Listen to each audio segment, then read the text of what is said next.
अल्हम्दुलिल्लाहि रब्बिल आलमीन वस्सलातु वस्सलामु अला सय्यिदिल अंबिया'i वल मुरसलीन अम्मा बाद फअऊज़ु बिल्लाहि मिनश शैतानिर रजीम बिस्मिल्लाहिर रहमानिर रहीम।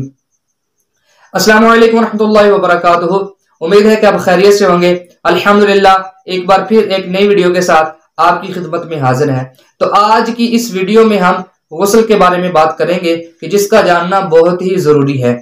तो आपने वीडियो को पूरा देखना है, वीडियो को स्किप नहीं करना। इंशाअल्लाह अज़्ज़ा बहुत कुछ सीखने को मिलेगा। तो सबसे पहले हम गुस्ल जानते हैं कि गुस्ल के अंदर कितने फराइज हैं। तो गुस्ल के अंदर 3 फर्ज हैं। गुस्ल के अंदर 3 फर्ज हैं।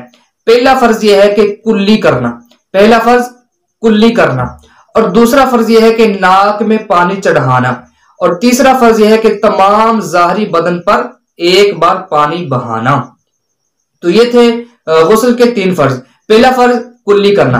अब कुल्ली की तारीफ क्या है? कुल्ली की तारीफ यह है कि चुल्लू में पानी ले और मुंह के अंदर डाले और मुंह के हर पुर्जे को उस पानी से तार करे, यानी कि मुंह के अंदर उसको पानी को घुमाए, और अगर रोजा ना हो तो गरगरा भी कर ले।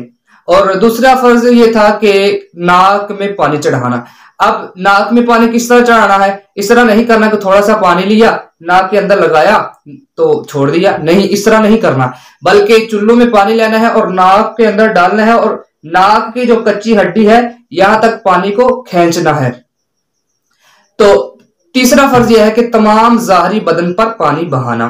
तो अब इसके अंदर भी कुछ एहतियातें हैं। वो एहतियातें क्या है कि इसमें एहतियात यह है कि नाक के अंदर पानी नहीं जाता, और इसी तरह अगर आप बैठकर गुस्ल कर रहे हैं तो घुटनों की जो नीचे वाली जगह है वहां तक भी पानी नहीं पहुंचता। तो इन जगहों में एहतियात से पानी पहुंचाना है, क्योंकि अगर पूरे जिस्म में एक बाल बराबर भी अगर जगह खुश्क रहेगी तो गुस्ल नहीं होगा। तो नाक के अंदर आपने उंगली को दाखिल करना है, इसी तरह कानों के अंदर उंगली को दाखिल करना है, और अच्छे तरीके से आपने पानी पूरे जिस्म पर बहाना है। तो ये थे गुस्ल के 3 फराइज। तो आइए मुख्तसर सा हम गुस्ल का जो सुन्नत सीख लेते हैं।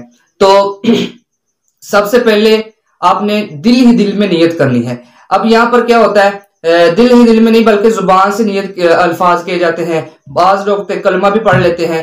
तो यहाँ तक कि लोगों ने कपड़े उतारे होते हैं तो दुआएं पढ़ रहे होते हैं। तो इस तरह करना ये बिल्कुल जायज नहीं है।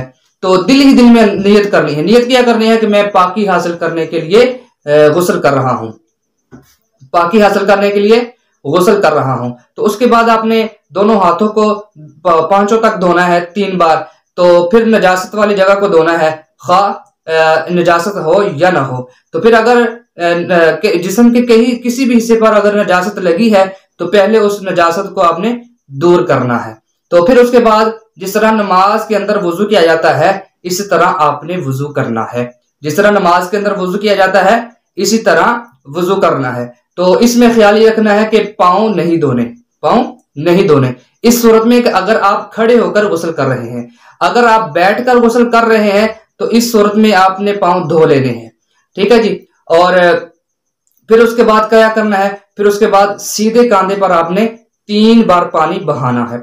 अगर आप शावर के नीचे नहा रहे हैं तो आप इतनी देर खड़े हो जाएं कि आपको गुमान होगा अगर मैं 3 बार किसी बर्तन से पानी डालता तो हो जाता। तो इतनी देर आप उस शावर के नीचे खड़े रहे। फिर इसी तरह दूसरे कंधे पर आपने पानी बहाना है। तो फिर तो पूरे तमाम ज़ाहरी बदन पर जो है वो पानी बहाना है।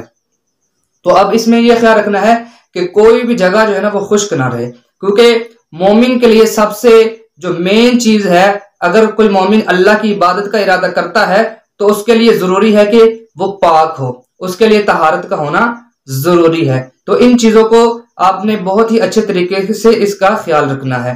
तो उम्मीद है कि आपको आज की वीडियो से बहुत कुछ सीखने को मिला होगा। तो अगर इसी तरह की आप चाहते हैं कि आपको मालूमात मिलती रही तो आप हमारे चैनल को सब्सक्राइब करें और कमेंट के अंदर अपनी राय का इजहार जरूर फरमाइएगा। इसी के साथ आप हमें इजाजत दीजिए। नेक्स्ट वीडियो में फिर मुलाकात होती है इंशाअल्लाह। अस्सलामु अलैकुम रहमतुल्लाहि व बरकातुहू।